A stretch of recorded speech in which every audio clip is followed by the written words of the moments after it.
Doctor साहब बहु 8 दी हो गए ने शक्खा दिए ना पीती है बहु मरीज बन गई पता नहीं क्या होगी चेक करो। भाई इसकी हालत खराब है, इसको ना इंजेक्शन लगेगा।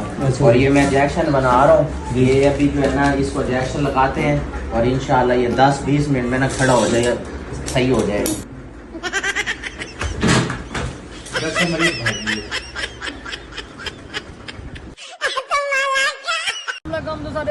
मैं आया वा DH मुल्तान दे विच दे पियो तुसां अज टाइम थी ना पे 7 बजे पर पूरे ई टाइम मैं DH के अंदर मौजूद हाँ। थोड़ी पहला पिया समझा शब्द देखो किवें VIP माहौल का सौदा बना खड़े था। ई टाइम ब्लॉग बनाने का बड़ा मजा आता पैसा को। तो मैं ई टाइम DH मेन गेट के उत्ते खड़ा जेड़ा मेरा भी वीडियो बनवाना चाहते सारे नाल हफ्ता कहना वे असा DH दे विच तू वीडियो बनवेसूं उन्हें नाल असा तू मिलसूं। चेक करे तो कितना खूबसूरत व्यू आना पे रात का DH का माहौल चेक करो भाई साहब,